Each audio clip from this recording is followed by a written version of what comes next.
ফ্ৰান্সত অনুষ্ঠিত G7 সামিটৰ পাছতে প্ৰধানমন্ত্ৰী নৰেন্দ্ৰ মোদী আৰু ডোনাল্ড ট্ৰাম্প দুজন দ্বিপাক্ষিক বৈঠকত মিলিত হয় আৰু প্ৰধানমন্ত্ৰী নৰেন্দ্ৰ মোদীয়ে হিন্দীত বঢ়িয়াকৈ ভাষণ দিছে যেটো ডোনাল্ড ট্ৰাম্পে খুব মনোযোগেৰে শুনি আছে। एक्सेलेंसी पश्चिम एशिया में शांति के जो प्रयास में प्रगति हुई है इसके लिए मैं आपका अभिनंदन करता हूं। আৰু তাৰ পাছতে ডোনাল্ড ট্ৰাম্পৰ পাল আৰু ডোনাল্ড ট্ৰাম্পে নৰেন্দ্ৰ মোদীক বহুত বঢ়িয়াকৈ প্ৰশংসা কৰিছে। তেওঁ কৈছে যে নৰেন্দ্ৰ মোদী এজন বাহিৰত বিউটিফুল এঞ্জেল আৰু ভিতৰত এজন কিলাৰ আৰু ৰিয়েক্ট কৰিছে নৰেন্দ্ৰ মোদীয়ে জেনাৰেলি যেনেদৰে হাঁহে হা হা হা হা ৰিয়েক্ট কৰিছে। So you look at this man, I'll give you a lesson.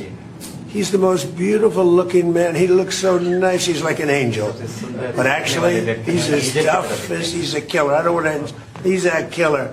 বাৰু এইটো লৈ সামাজিক মাধ্যমত বহুত চৰ্চা মানে যে হিন্দীত ভাষণ দিছে ডোনাল্ড ট্ৰাম্পেনো কি বুজি পাইছে বা ডোনাল্ড ট্ৰাম্পে যেনেদৰে প্ৰশংসা কৰিছে নৰেন্দ্ৰ মোদীয়ে কি জানি নুবুজাকৈ ৰিয়েক্ট কৰিছে হাহা দিছে কাৰণ আমেৰিকান এক্সেণ্ট ইংৰাজী নৰেন্দ্ৰ মোদীয়ে কম বুজি পোৱা বুলি বা বুজি নোপোৱা বা ক'ব নোৱাৰা বুলি সমালোচনা হয় সামাজিক মাধ্যমত।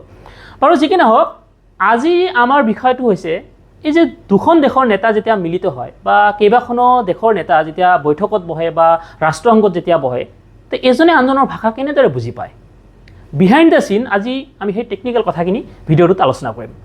নমস্কাৰ, স্বাগতম জনাইছোঁ আন এটি ভিডিঅ'লৈ।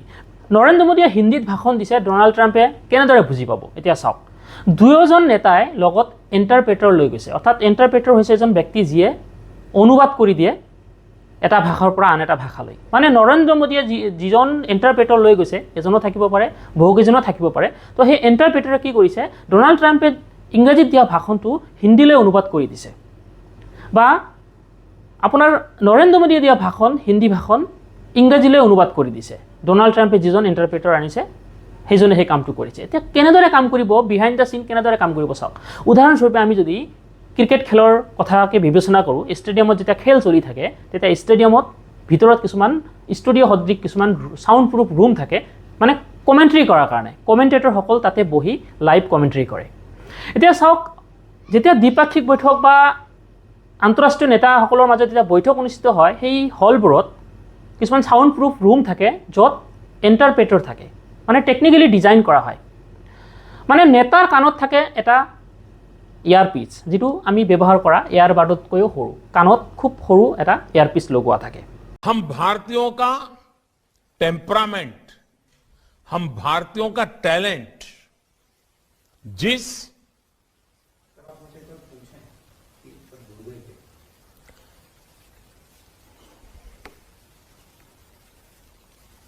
क्लास अब ठीक से सुना रहा है और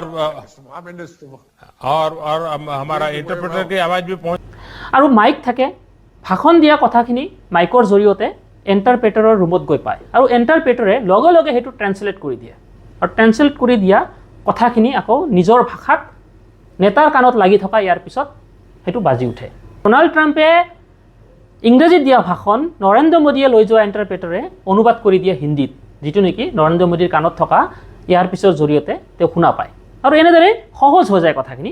আৰু এইখিনি বস্তু আমি দেখা নাপাওঁ অৰ্থাৎ কাণত লাগি থকা ইয়াৰ পিছটো ইমানেই সৰু যে বাহিৰত আমি হততে দেখা নাপাওঁ কেমেৰাত ধৰা নপৰে বা আপোনাৰ সেই ৰুমবিলাক যিবিলাক চাউণ্ড প্ৰুফ যিবোৰ ইণ্টাৰপ্ৰেটাৰৰ কাৰণে যিবোৰ ৰুম ডিজাইন কৰা হৈছে সেই ৰুমবোৰো দেখুওৱা নহয় কিন্তু বিহাইণ্ড দ্য চিন এইখিনি হয়। আৰু এনেদৰেই এখন দেশৰ নেতাই আন এখন দেশৰ নেতাৰ লগত মত বিনিময় কৰে যদিও তেওঁলোকৰ মাজত কোনো কমন লেংগুৱেজ নাথাকে যদি বুজি নাপায় ইংৰাজী এজনে আনজনে অনুবাদ কৰি দিয়ে অৰ্থাৎ সেই কথাবোৰ শুনা পায় অকণমান ডিলে হয় কিন্তু বুজি পায়।